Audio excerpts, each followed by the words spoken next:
आपको पता है कि पाई एक ऐसा सिंबल है जिसके आगे सुपर कंप्यूटर तक को भी घुटने टेकने पर मजबूर होना पड़ा। पाई की कुछ वैल्यू निकालने के लिए कई लोगों ने अपनी पूरी जिंदगी लगा दी, पर पाई की वैल्यू नहीं निकल पाई। पाई एक ऐसा नंबर है जिसने दुनिया भर में मौजूद बहुत से साइंटिस्ट को सोचने पर मजबूर कर दिया कि आखिर ये इतना खास क्यों है। एक और मजेदार बात तो इसके बारे में ये है कि इस नंबर का great scientist sir Albert Einstein और स्टीफन हॉकिंस के साथ एक बहुत बड़ा कनेक्शन है। और आज के इस एपिसोड में हम पाई से जुड़ी कुछ ऐसे दिलचस्प चीजों को जानेंगे जिसको सुनकर आप पूरी तरह से शॉक्ड हो जाओगे।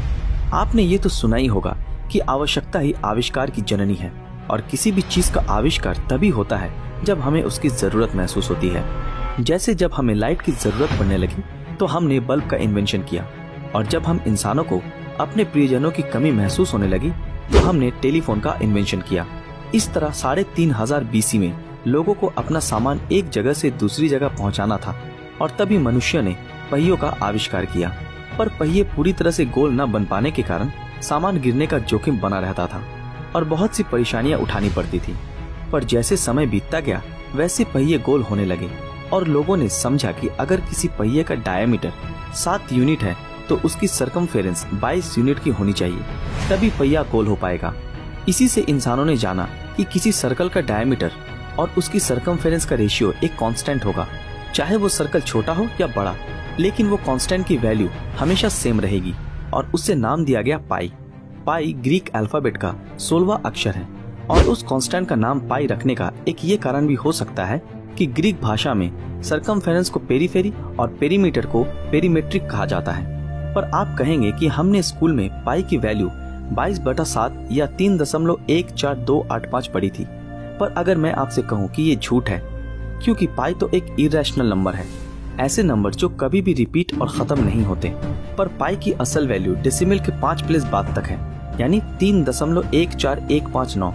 और इस चीज को जानने के लिए कि कभी न कभी तो पाई की वैल्यू खत्म होगी, सुपर कंप्यूटर ने पाई की डेसिमल के बाद 5 ट्रिलियन से भी ज्यादा वैल्यू निकाली। पर अंत में सुपर कंप्यूटर ने भी हार मान ली, और इसके अलावा बहुत से महान साइंटिस्ट इसकी वैल्यू निकालते निकालते खुद तो गुजर गए। पर पाई की वैल्यू आज भी एक बहुत बड़ा रहस्य बना हुआ है। अब मैं आपको पाई से जुड़े कुछ अनोखे रहस्यों के बारे में बताऊंगा। क्या आपको पता है कि एक जर्मन मैथमेटिशियन जिनका नाम लुडोल्फ वुल्फ था, उन्होंने अपनी पूरी जिंदगी पाई की 35 वैल्यू निकालने में लगा दी। जैसे दुनिया भर में बहुत सारे फेस्टिवल सेलिब्रेट किए जाते हैं, वैसे ही पाई डे को भी सेलिब्रेट किया जाता है। पाई डे 14 मार्च को 1:59 पर मनाया जाता है, और इसी टाइम पे मनाने के पीछे एक बहुत बड़ा लॉजिक छुपा हुआ है। इस चीज को समझने के लिए हमें एक बार फिर पाई की वैल्यू पर आना होगा। अगर आप पाई के डेसिमल के बाद 2 डिजिट देखोगे, यानी 3.14, तो आप आसानी से पाई डे के पीछे छुपे हुए राज को जान पाओगे। और पाई डे के टाइम को समझने के लिए हमें पाई के डेसिमल के बाद 3 वैल्यू को और देखना होगा, जो कि 3.14159 है। अब आप पाई डे की मिस्ट्री को तो समझ ही गए होंगे। अब आप पाई डे से जुड़ी उन बातों को सुनोगे जिनको सुनकर आप पूरी तरह से हैरान हो जाओगे। और शायद ये एक कोइंसिडेंस है या फिर हमारे कुदरत का एक अनोखा करिश्मा, क्योंकि जिस दिन पाई डे को दुनिया भर में सेलिब्रेट करते हैं, उसी दिन इतिहास के एक ग्रेटेस्ट साइंटिस्ट एल्बर्ट आइंस्टाइन का जन्म हुआ था, और एक और महान साइंटिस्ट स्टीफन हॉकिंस की मृत्यु हुई थी।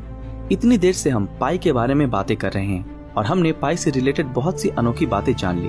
पर क्या आपने कभी सोचा है कि क्या होता अगर वो पाई डिस्कवर ही नहीं होता?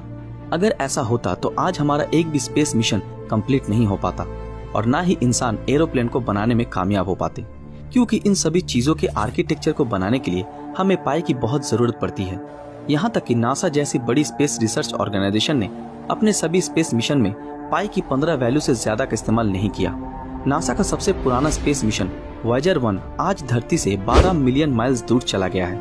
अगर हम वहाँ से कैलकुलेशन करें कि वो अर्थ के सेंटर से कितना बड़ा सर्कल बनाएगा, तो इस कैलकुलेशन के लिए हमें इसका सिंपल सरकमफेरेंस निकालना था, और नासा ने इस कैलकुलेशन को सॉल्व करने में पाई की 15 डिजिट का यूज किया, और उन्हें सिर्फ 1.5 इंच का एरर ही देखने को मिला। अब मैं आपको पाई से रिलेटेड एक ऐसा फैक्ट बताऊंगा जिसको जानकर आपका दिमाग पूरी तरह से हिल जाएगा। फैक्ट ये है कि अगर हम आज के विजिबल यूनिवर्स की मैथमेटिकल सरकमफेरेंस निकालने की कोशिश करें, तो हमें पाई की सिर्फ 39 डिजिट की ही जरूरत होगी। और दिमाग हिला देने वाली बात तो ये है कि उसमें सिर्फ एक हाइड्रोजन एटम जितना ही एरर आएगा। तो दोस्तों, आज का ये एपिसोड आपको कैसा लगा, और आपके हिसाब से क्या पाई का वैल्यू कभी निकाल पाना मुमकिन होगा? हमें कमेंट में अपनी